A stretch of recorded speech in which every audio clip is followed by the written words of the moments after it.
Hello and नमस्ते। तपाईहरु सबैलाई टेस्ट अफ नेपाल युट्युब च्यानलमा स्वागत छ।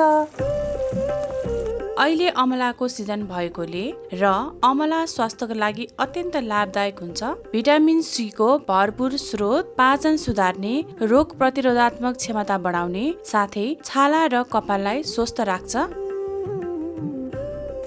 त्यसैले आजको एपिसोड भिडियोमा नेपाली विशेष अचार अन्तर्गत हामीले ल्याएका छौं अमलाको स्वादिष्ट खट्टी-मिठी अचार। यसका लागि हामीले मुख्य सामग्रीको रूपमा लिएका छौं 500 ग्राम अमला र 1 कप गुड।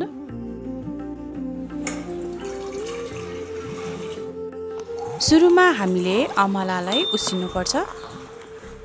मैले 2 ग्लास पानी राखेर यसलाई प्रेसर कुकरमा 2 सिटी लगाउँदै छु।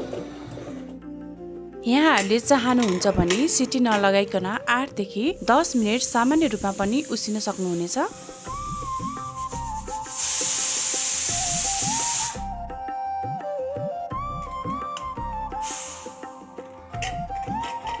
दुई सिटी लागिसकेको छ र यहाँहरूले देख्न सक्नुहुनेछ अमला मज्जाले गिलो हुने गरी पाकेको छ।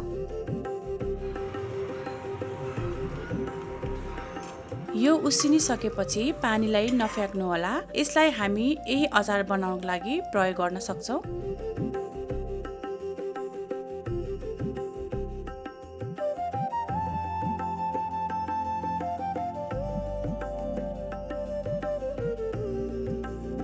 कराई तातिसकेपछि 4 चम्चा तोरीको तेल राखेँ। तेल तातिसकेपछि यहाँ राखेँ 4 चम्चा जिराको दाना। त्यस्तै राखेँ 3 चम्चा सोपको दाना। त्यसपछि राखेँ सुकेको 6वटा रातो खुर्सानी र यसलाई डार्क हुने गरी फ्राई गर्दैछु।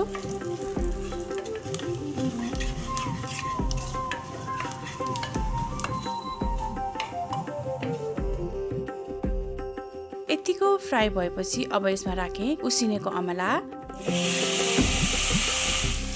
र यसलाई एकैछिन चलाउनु पर्छ।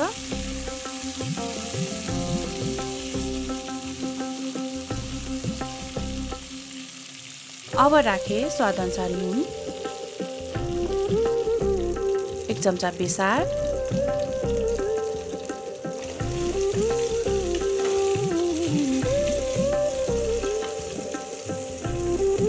स्वाद अनुसार रातो धुलो खुर्सानी, आधी चम्चा जिरा धनियाको धुलो। अब यसलाई मिक्स हुने गरी एकछिन चलाउँदै छु।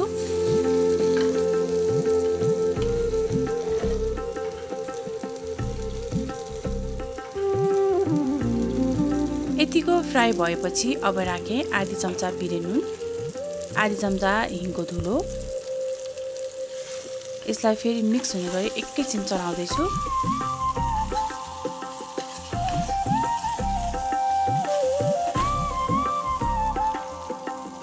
अब भने यहाँ राखेँ 1 कप गुड।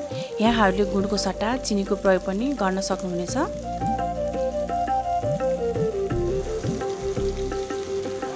यसलाई पक्लिने गरी एकछिन चलाउँदै पकाउनु पर्छ।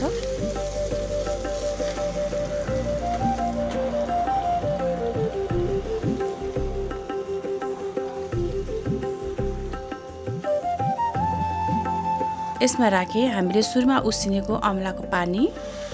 यसलाई थोरै थोरै गरी आवश्यकता अनुसार राखेर हामीले यसलाई पकाउन सक्छौं।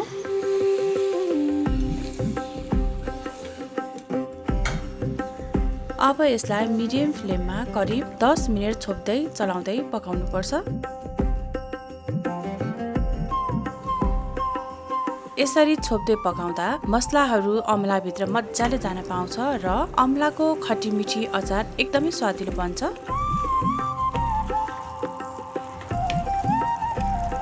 करिब 5 मिनेट पकाएपछि यहाँ राखेँ 5वटा हल्का पिसेको सुकुमेल।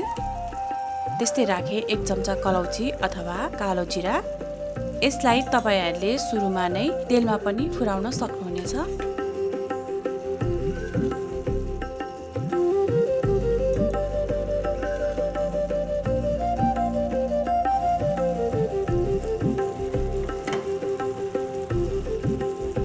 करिब 8 मिनेट पकाएपछि यहाँ राखे 1 चम्चा मरिचको धुलो,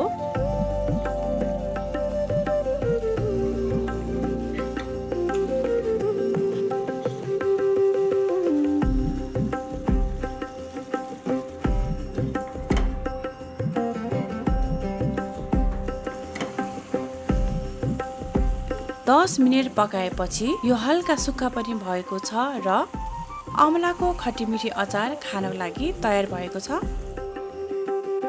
सेलाएको आधी घण्टापछि यो अचारलाई सफा र सुक्खा सिसाको बोतलमा राखेर 15 दिनदेखि 1 महिनासम्म खान सकिन्छ। यसलाई फ्रिजमा स्टोर गरेर अझै लामो समयसम्म पनि खान सकिन्छ। यहाँहरूले पनि स्वास्थ्य गुणले भरिपूर्ण अमलाको खट्टी मिठी अचार यसरी नै आफ्नो घरमा बनाएर खान सक्नुहुनेछ।